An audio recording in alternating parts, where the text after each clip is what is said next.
ਹਵਾ ਲਜ਼ਤ ਰਾਤ ਖਲੋਨੇ ਦੀ, ਹੱਥ ਬਨ ਕੇ ਕੈਦੀ ਹੋਣੇ ਦੀ, ਪਿਆਰੇ ਰੱਬ ਦੇ ਸਾਹਮਣੇ ਰੋਣੇ ਦੀ, ਵਾ ਸਦਕੇ ਇਸ ਰੱਬਾਨੇ ਨੂੰ, ਰੱਬਾ ਦੇ ਦੀਦਾਰ ਦੀਵਾਨੇ ਨੂੰ, ਪਾ ਦੇ ਖੈਰ ਮਲੰਗ ਮਸਤਾਨੇ ਨੂੰ।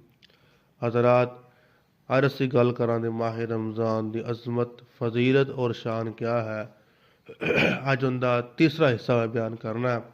ਅੱਲਾ ਅੱਗੇ ਦੁਆ ਹੈ, ਅੱਲਾ ਸਾਨੂੰ ਉਸ ਮਾਹ ਰਮਜ਼ਾਨ ਸਾਨੂੰ ਅੱਲਾਹ ਤਾਲਾ ਰੋਜ਼ੇ ਰੱਖਣ ਸਾਨੂੰ ਤੌਫੀਕ ਅਤਾ ਫਰਮਾਏ। ਉਸ ਮਾਹ ਰਮਜ਼ਾਨ ਸਾਨੂੰ ਕਦਰ ਕਰਨ ਸਾਨੂੰ ਤੌਫੀਕ ਅਤਾ ਫਰਮਾਏ। ਮੇਰੇ ਵੀਰ, ਮਾਹ ਰਮਜ਼ਾਨ ਦਾ ਮਹੀਨਾ ਮਾਸ਼ਾਅੱਲਾ ਬਰਕਤਾਂ ਵਾਲਾ ਮਹੀਨਾ, ਰਹਿਮਤਾਂ ਵਾਲਾ ਮਹੀਨਾ, ਬਖਸ਼ਿਸ਼ ਦਾ ਮਹੀਨਾ ਸਾਡੇ ਕੋਲ ਆ ਚੁੱਕਿਆ ਹੈ।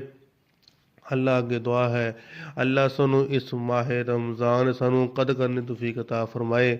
ਅਸੀਂ ਕੁਰਾਨ ਪੜ੍ਹੀਏ ਇਸ ਰਮਜ਼ਾਨ ਦੇ ਅੰਦਰ, ਅਸੀਂ ਤਹਜਦ ਪੜ੍ਹੀਏ ਇਸ ਰਮਜ਼ਾਨ ਦੇ ਅੰਦਰ, ਅਸੀਂ ਅੱਲਾ ਦੇ ਸਾਹਮਣੇ ਦੁਆ ਕਰੀਏ ਇਸ ਮਾਹ ਰਮਜ਼ਾਨ ਦੇ ਅੰਦਰ। ਔਰ ਮੈਂ ਬਿਆਨ ਕਰਨਾ ਚਾਹੁੰਦਾ ਵਾ ਮੇਰੇ ਵੀਰ, ਅੱਖ ਦਾ ਵੀ ਰੋਜ਼ਾ ਹੁੰਦਾ ਹੈ ਔਰ ਕੰਨ ਦਾ ਵੀ ਰੋਜ਼ਾ ਹੁੰਦਾ ਹੈ, ਤੇਰੇ ਹੱਥਾਂ ਦਾ ਵੀ ਰੋਜ਼ਾ ਹੈ ਔਰ ਤੇਰੇ ਪਾँव ਦਾ ਵੀ ਰੋਜ਼ਾ ਹੈ ਕਿ ਤੂੰ ਰੋਜ਼ਾ ਰੱਖ ਤੇ ਤੂੰ ਸਾਰਾ ਦਿਨ ਮੋਬਾਈਲ ਵੇਖਣਾ ਤੇ ਰੋਜ਼ੇ ਰੱਖਣ ਦਾ ਕੋਈ ਫਾਇਦਾ ਨਹੀਂ ਹੈਗਾ ਹੈ। ਅੱਖ ਰੋਜ਼ਾ ਰੱਖ ਤੇ ਤੂੰ ਸਾਰਾ ਦਿਨ ਮੋਬਾਈਲ ਤੇ ਫੇਸਬੁੱਕ ਤੂੰ ਵੇਖਣੀ ਔਰ ਟਿਕਟੋਕ ਵਗੈਰਾ। ਯਾਨੀ ਕਿ ਅਸੀਂ ਰੋਜ਼ਾ ਦਾ ਮਤਲਬ ਇਹ ਹੁੰਦਾ ਹੈ ਕਿ ਸਿਰਫ ਰੋਜ਼ਾ ਰੱਖਣਾ ਹੈ। ਅੱਖ ਦਾ ਵੀ ਰੋਜ਼ਾ ਹੈ, ਅੱਖ ਦੇ ਨਾਲ ਕੋਈ ਸ਼ੈ ਨਹੀਂ ਵੇਖਣੀ, ਮਤਲਬ ਅੱਖ ਦੇ ਨਾਲ ਕੋਈ ਬੁਰੀ ਸ਼ੈ ਨਹੀਂ ਵੇਖਣੀ, ਅੱਖ ਦੇ ਨਾਲ ਔਰ ਕੁਛ ਹੈ ਫਿਲਮ ड्रामा नहीं वेखनियाँ। लेकिन मेरे भी रोज़ा का कोई फ़ायदा नहीं हैगा। और तेरी ज़ुबान का भी रोज़ा है, तू रोज़ा रखते सारा दिन झूठ बोलना है, रोज़ा रखते किसी की चुगली करनी है, रोज़ा रखते किसी को तू गालियाँ करनियाँ ने। मेरे भी तू तेरा इस रोज़े का कोई फ़ायदा नहीं हैगा। और तेरा रोज़ा कंन का भी रोज़ा है, इस ਕੰਨ ਦੇ ਨਾਲ ਤੂੰ ਆਪਣੇ ਕੰਨਾਂ ਦੇ ਨਾਲ ਰੋਜ਼ਾ ਰੱਖਦੇ ਤੂੰ ਗਾਣੇ ਨਹੀਂ ਸੁਣ ਸਕਣਾ, ਅੱਗੇ ਪਿੱਛੇ ਵੀ ਨਹੀਂ ਸੁਣ ਸਕਣਾ, ਲੇਕਿਨ ਖਾਸ ਕਰਕੇ ਮਾਹ ਰਮਜ਼ਾਨ ਦੇ ਅੰਦਰ ਤੂੰ ਰੋਜ਼ਾ ਰੱਖते ਗਾਣੇ ਸੁਣੇਗਾ, ਤੂੰ ਰੋਜ਼ਾ ਰੱਖते ਤੂੰ ਕਵਾਲੀਆਂ ਸੁਣੇਗਾ, ਤੇ ਮੇਰੇ ਵੀ ਤੇਰਾ ਇਸ ਰੋਜ਼ੇ ਦਾ ਕੋਈ ਫਾਇਦਾ ਨਹੀਂ ਹੈਗਾ। ਇਸ ਵਾਸਤੇ ਮੈਂ ਦੱਸਣਾ ਚਾਹੁੰਦਾ ਵਾ, ਤੇਰੇ ਅੱਖ ਦਾ ਵੀ ਰੋਜ਼ਾ ਹੈ, ਤੇਰੇ ਕੰਨ ਦਾ ਵੀ ਰੋਜ਼ਾ ਹੈ, ਤੇਰੇ ਹੱਥ ਦਾ ਵੀ ਰੋਜ਼ਾ ਹੈ, ਤੇਰੀ ਜ਼ੁਬਾਨ ਦਾ ਵੀ ਰੋਜ਼ਾ ਹੈ, ਤੇਰੇ ਪੈਰਾਂ ਦਾ ਵੀ ਰੋਜ਼ਾ ਹੈ। और इस माह रमज़ान की किन्नी फजीलत सुन के लै जा, और किन्नी शान इस माह रमज़ान की। मेरे पाक पैगंबर ने फरमाया कि बंदा कोई नेकी करता है, बंदा कुरान मजीद की तिलावत करता है अगे पिछे, यानी कि माह रमज़ान तो अलावा कोई तिलावत करता है, मेरे पाक पैगंबर फरमाते ने उन्होंने एक अरफ के बदले उन्होंने 10 नेकियां मिलदियां ने। और जोड़ा इस माह रमज़ान के अंदर कुरान मजीद पढ़ता है, और जो बंदा एक अरफ इस माह रमज़ान के अंदर पढ़ता है, अलिफ लाम मीम, एक हरफ नहीं हैगा, ये 3 हरफ ने, अलिफ लाम मीम। अगर कोई बंदा एक हरफ इस माह रमज़ान अंदर कुरान मजीद पढ़ लेंदा है, मेरे पाक ने फरमाया उन्होंने एक हरफ के बदले उन्होंने 70 नेकियां मिल जांदियां ने। एक हरफ के बदले 70 नेकियां। मेरे पाक हमारे जिमें मिसाल तौर पर मिसाल देना है कि शायद गल मेरी समझ आ जाए तेनों, जिमें बिस्मिल्लाहिर्रहमानिर्रहीम असी पढ़ने आ, इस बिस्मिल्लाहिर्रहमानिर्रहीम के 19 हरफ ने, बिस्मिल्लाह के 19 हरफ ने। अगर ਅਸੀਂ ਇਹਨੂੰ ਬਿਸਮਿल्ला ਨੂੰ ਅਸੀਂ ਰਮਜ਼ਾਨ ਤੋਂ ਅੱਗੇ ਪਿੱਛੇ ਅਸੀਂ ਪੜ੍ਹੀਏ ਤੇ ਸਾਨੂੰ 100 ਤੇ ਸਾਨੂੰ 90 ਨੇਕੀਆਂ ਮਿਲਣਗੀਆਂ। ਔਰ ਅਗਰ ਅਸੀਂ ਇਹੋ ਹੀ ਬਿਸਮਿल्ला ਨੂੰ ਅਸੀਂ ਮਾਹ ਰਮਜ਼ਾਨ ਅੰਦਰ ਅਸੀਂ ਪੜ੍ਹੀਏ ਤੇ ਸਾਨੂੰ 1300 1400 ਦੇ ਨੇਕੀਆਂ ਸਾਨੂੰ ਮਿਲ ਜਾਂਦੀਆਂ। ਸੁਭਾਨ ਅੱਲਾਹ। ਕੱਲੀ ਬਿਸਮਿल्ला ਪੜ੍ਹਨ ਦੇ ਨਾਲ ਕਿੰਨੀਆਂ ਨੇਕੀਆਂ 1300 1400 ਬਣਦੀਆਂ ਨੇਕੀਆਂ ਬਣਦੀਆਂ ਨੇ ਕੱਲੀ ਬਿਸਮਿल्ला ਪੜ੍ਹਨ ਦੇ ਨਾਲ। ਤੇ ਜਿਸ ਬੰਦੇ ਨੇ ਪੂਰਾ ਕੁਰਾਨ ਪੜ੍ਹ ਲਿਆ ਉਹਨੂੰ ਕਿੰਨਾ ਸਵਾਬ ਮਿਲੇਗਾ, ਉਹਦੀ ਕਿੰਨੀ ਅਜ਼ਮਤ ਹੋਏਗੀ। ਮੇਰੇ ਵੀਰ, ਅਸੀਂ ਇਸ ਗੱਲ ਨੂੰ ਸਮਝੀਏ ਮੇਰੇ ਵੀਰ, ਅਸੀਂ ਮਾਹ ਰਮਜ਼ਾਨ ਦਾ ਕੁਰਾਨ ਮਜੀਦ ਦੀ ਤਿਲਾਵਤ ਕਰੀਏ, ਜਿੰਨਾ ਜ਼ਿਕਰ ਕਰਾਂਗੇ ਅੱਲਾ ਨੂੰ ਓਨਾ ਹੀ ਇਸ ਮਾਹ ਰਮਜ਼ਾਨ ਅੱਲਾ ਨੂੰ ਓਨਾ ਹੀ ਪਸੰਦ ਆਉਂਦਾ ਹੈ। ਅਸੀਂ नमाज तहज्जुद पढ़िए, यानी कि नमाज तरावी, नमाज तरावी नमाज तहज्जुद ये एक ही शया। और नमाज तरावी असी पढ़िए, अल्लाह फरमाते ने, अल्लाह आंदे ने ततजाफा जुनूबुहुम अनिल मज़ाजि'i यदऊना रब्बहुम खौफन व तमआ। अल्लाह फरमाते ने कि मेरे नेक बंदे होंदे ने उन्हां दी रात बिस्तर ते नहीं होंदी, मेरे नेक बंदियां दी की इलामत होती है। और रात ਨੂੰ ਮਸੱਲੇ ਤੇ ਖੋ ਕੇ ਅੱਲਾ ਦੀ ਇਬਾਦਤ ਕਰਦੇ ਨੇ। ਇਹ ਅੱਲਾ ਤਾਲਾ ਨੇ ਆਪਣੇ ਬੰਦੇ ਦੀ ਸਿਫਤਾਂ ਬਿਆਨ ਕੀਤੀਆਂ ਨੇ। ਜਿਵੇਂ ਅਸੀਂ ਕਹਿੰਦੇ ਨਾ ਸਾਡਾ ਬੇਲੀ ਬੜਾ ਅੱਛਾ ਹੈ ਬਈ, ਅਸੀਂ ਆਪਦੇ ਬੇਲੀ ਤਾਰੀਫਾਂ ਕਰਨੇ, ਆਪਣੇ ਦੋਸਤ ਦੀਆਂ, ਆਪਣੇ ਯਾਰ ਦੀਆਂ ਤਾਰੀਫਾਂ ਕਰਨੇ ਆ ਮੇਰਾ ਬੇਲੀ ਬੜਾ ਚੰਗਾ ਹੈ। ਇਵੇਂ ਅੱਲਾ ਤਾਰੀਫਾਂ ਕਰਦਾ ਵਾ ਆਪਣੇ ਬੰਦੇ ਦੀਆਂ ਕਿ ਤਤਜਾਫਾ ਜੁਨੂਬੁਹੁਮ ਅਨਿਲ ਮਜ਼ਾਜੀ। ਅੱਲਾ ਫਰਮਾਉਂਦੇ ਨੇ ਕਿ ਮੈਂ ਨੇਕ ਬੰਦਾ ਹੁੰਦਾ ਹੈ, ਉਹਦੀਆਂ ਰਾਤਾਂ ਮਸੱਲੇ ਤੇ ਗੁਜ਼ਰਦੀਆਂ ਨੇ। ਉਹ ਛੱਡ ਮੰਜੀ ਪਰ ਪਿਆਰੀ ਕਰ, ਉਠ ਮਸੱਲੇ ਤੇ ਅਸਵਾਰੀ ਕਰ। ਉਹ ਛੱਡ ਮੰਜੀ ਨੀਂਦ ਪਿਆਰੀ ਕਰ, ਉਠ ਮਸੱਲੇ ਤੇ ਅਸਵਾਰੀ ਕਰ। ਖਾਸ ਕਰਕੇ ਇਸ ਮਾਹ ਰਮਜ਼ਾਨ ਦੇ ਮਹੀਨੇ ਵਿੱਚ ਉਹ ਛੱਡ ਮੰਜੀ ਨੀਂਦ ਪਿਆਰੀ ਕਰ, ਉਠ ਮਸੱਲੇ ਤੇ ਅਸਵਾਰੀ ਕਰ। ਡਿੱਗ ਸਜਦੇ ਘਰ ਜ਼ਾਰੀ ਕਰ, ਇਹ ਉਹਦਾ ਅਰਸ਼ ਉਹਦਾ ਰੋ ਰੋ ਅਰਸ਼ ਹਲਾ ਦੇ ਤੂੰ। ਡਿੱਗ ਸਜਦੇ ਘਰ ਜ਼ਾਰੀ ਕਰ, ਉਹਦਾ ਰੋ ਰੋ ਅਰਸ਼ ਹਲਾ ਦੇ ਤੂੰ। ਵਾਵਾ ਰਜ਼ਤੀ ਰਾਤ ਖਲੋਨੇ ਦੀ, ਹੱਥ ਬਨ ਕੇ ਕੈਦੀ ਹੋਣੇ ਦੀ। ਪਿਆਰੇ ਰੱਬ ਦੇ ਸਾਹਮਣੇ ਰੋਣੇ ਦੀ, ਵਾਹ ਸਦਕੇ ਇਸ ਰਬਾਨੇ ਨੂੰ। ਰੱਬਾ ਦੇ ਦੀਦਾਰ ਦੀਵਾਨੇ ਨੂੰ, ਪਾ ਦੇ ਖੈਰ ਮਲੰਗ ਮਸਤਾਨੇ ਨੂੰ।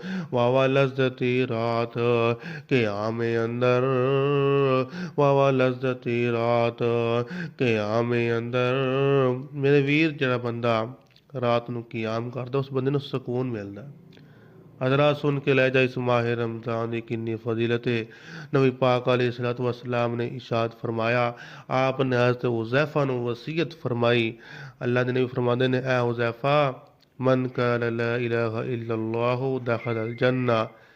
जिस बंदे ने ला इलाहा इल्लल्लाह पढ़ लिया अल्लाह की रज़ा वास्ते, कलमा पढ़ लिया, अल्लाह फरमाते ने वो बंदा जन्नत जाएगा। और नबी पाक अलैहिस्सलाम ने हुज़ैफ़ा ਨੂੰ और की वसीयत फरमाई। मेरे पाक पैगंबर ने फरमाया, ऐ हुज़ैफ़ा, जिस बंदे ने अल्लाह की रज़ा वास्ते रोज़ा रखा है, अल्लाह की रज़ा वास्ते, किसी ਨੂੰ ਖਾਣ वास्ते नहीं, अल्लाह की रज़ा वास्ते रोज़ा रखा है, दाखल अल जन्ना, ये बंदा जन्नत दाखिल हो जाएगा। और फरमाया, ऐ हुज़ैफ़ा, मैं तेनू तीसरी वसीयत करना, सदका कीता कर, सदका खिरा कीता कर अल्लाह की रज़ा वास्ते। ਜਿਹੜਾ ਬੰਦਾ ਸਦਕਾ ਕਰਦਾ ਹੈ ਅੱਲਾ ਦੀ ਰਜ਼ਾ ਵਾਸਤੇ, ਮੇਰੇ ਪਾਕ ਪੈਗੰਬਰ ਨੇ ਫਰਮਾਇਆ, दाखिल अल जन्ना, ਇਹ ਬੰਦਾ जन्नत दाखिल हो जाएगा। हज़रात, इस माह रमज़ान की कितनी फजीलत, कितनी अजमत, कितनी शान है। अगर समझ आइए असी सैयदना मुआज़ बिन जबल रज़ी अल्लाह तआला अन्हु मेरे पाक पैगंबर ਨੂੰ सवाल ਕਰਦੇ ਨੇ, अल्लाह ਦੇ नबी जी को ਮੈਨੂੰ ਕੋਈ ਇਹੋ ਤੁਸੀਂ ਅਮਲ ਦੱਸੋ जिंदे नाल मैं जहन्नम तो दूर हो जावां तो जन्नत दे करीब हो जावां। सुभान अल्लाह, कैसा सवाल है। ये सहाबा विच ईमान किन्ना माशाअल्लाह सी। मुआज़ बिन जबल कहंदे ने, अल्लाह दे नबी जी मैनू कोई इहो तुसीं अमल दसो मैं जहन्नम तो दूर हो जावां तो जन्नत दे करीब हो जावां। मेरे पाक अमर फरमांदे ने, मुआज़, सवाल तां बड़ा वड्डा सवाल कर दिता ही। मेरे पाक अमर फरमाया, अल्लाह तो इलावा किसी होर दी पूजा ना करी, अल्लाह तो इलावा किसी होर के सजदा ना करी, अल्लाह के सामने शिरक ना करी। दूसरी वसीयत फरमाई, नमाज नू कायम रखना, ऐ मुआज़ नमाज नू कायम रखी। तीसरा कम फरमाया, ज़कात नू अदा करी। चौथा कम फरमाया, रमज़ान दे रोज़े रखी, रमज़ान दे रोज़े रखी। यानी कि तू जन्नत जाना चाहना है ना, तू तेनू ये काम करने पैने ने, रमज़ान दे रोज़े रखी।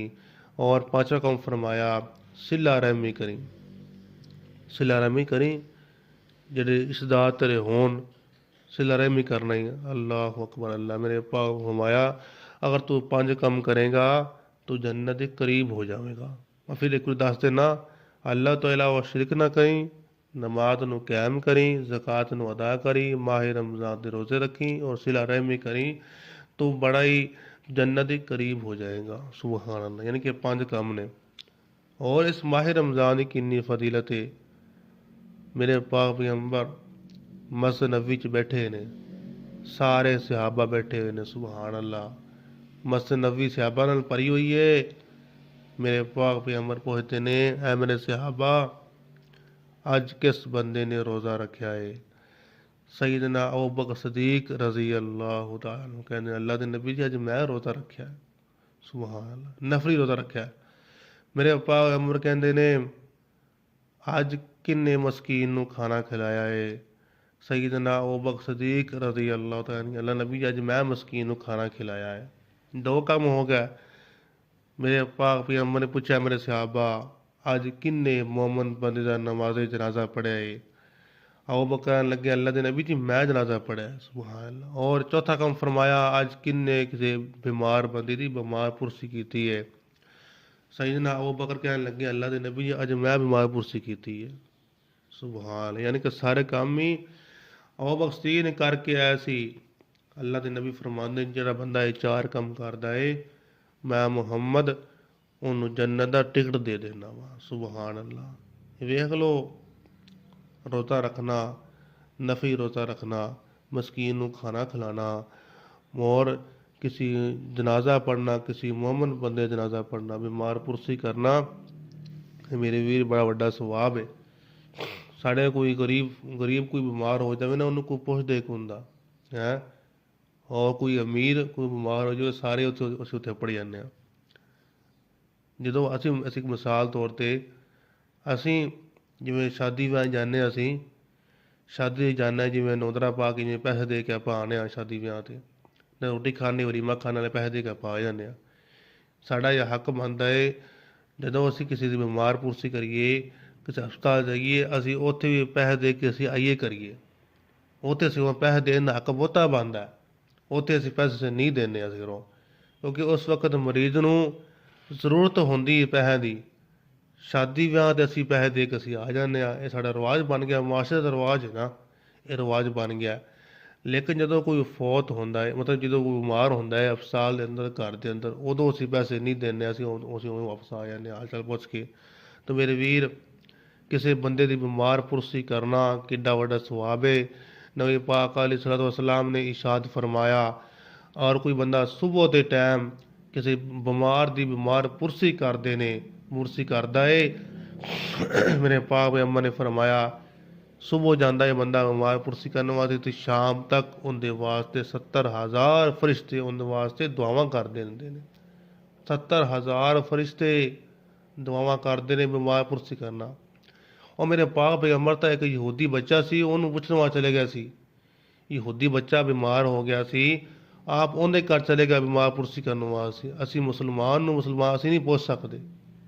अल्लाह अकबर। अल्लाह मेरे वीर, अल्लाह हम सबको नेक अमाल करने की तौफीक अता फरमाए। बाकी इंशाअल्लाह फिर बयान करांगे।